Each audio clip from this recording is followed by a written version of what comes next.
So the B42 trial that was presented today by Dr. Mamounas showed that there is a small benefit in extending letrozole past 5 years. When they looked at their primary endpoint, it was marginal and not significant, but when looking at secondary endpoints that were very important, such as distant disease-free survival, that was statistically significant.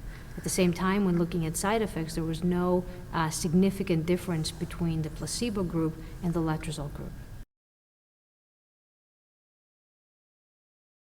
And this was a large phase 3 clinical trial. This is the largest phase 3 clinical trial that we have in the extended adjuvant setting. The other one, MA17R, that was presented at ASCO this year, was almost as big, but not as big as this one.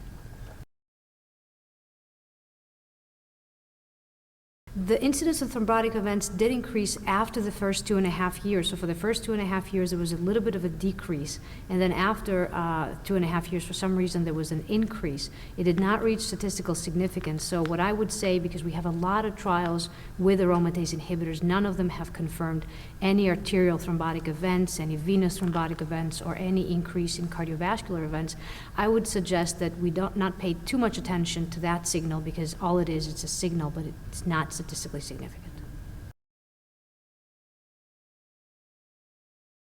These trials need a lot of time for follow-up.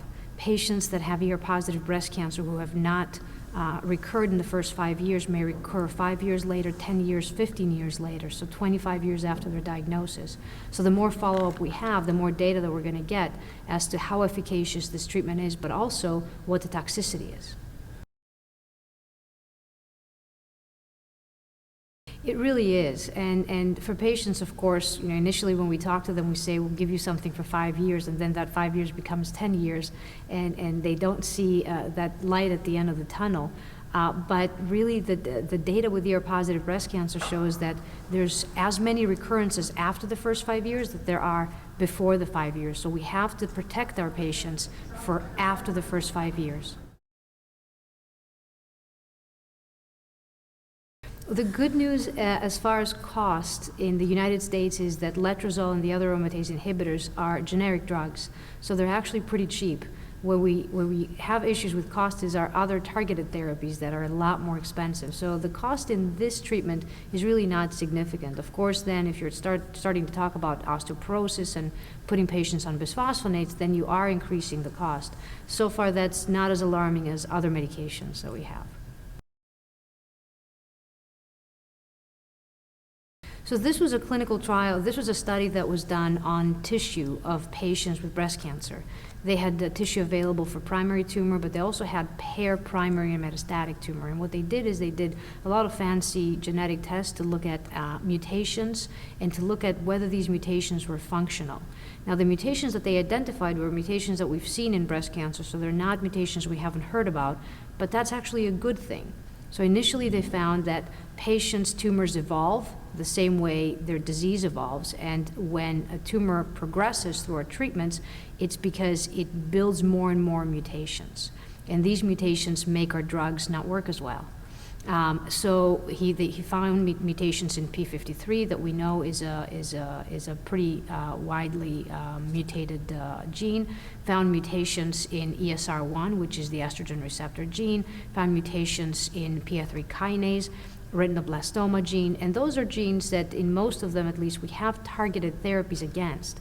So the whole point is, if you know that a therapy is not going to work because of the mutations that have built up in that tumor, you can avoid the therapy, you can avoid the toxicity, and you can avoid the cost, and move on to a therapy that has a higher chance of working.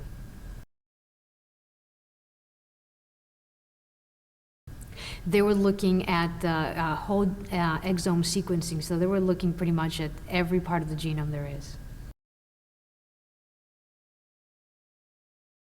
Well, the heterogeneity is an issue, and one of the people at the press release today asked the question of what tumor did you look at? We see in breast cancer that some tumors in the lungs, for example, may respond to therapy, and others in the same place may not respond to therapy, and that may be because those tumors look a little bit different. And also the same tumor is not the same. We just take a little slice of it, and we think that we have the whole story.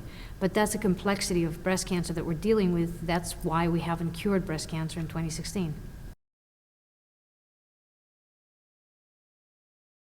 And that's a wonderful point. And obviously, asking a patient to have serial biopsies may not be something that we can do, but now we have liquid biopsies, so we can draw their blood and we can identify DNA in their blood and we can sequence that.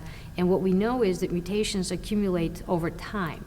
So if I take a patient's tumor now and then I put them on 1 or 2 therapies and look at it again, it's going to be a totally different tumor. It's going to have more mutations. And that's why I need to look at it in real time to be able to decide what treatments to give to this patient.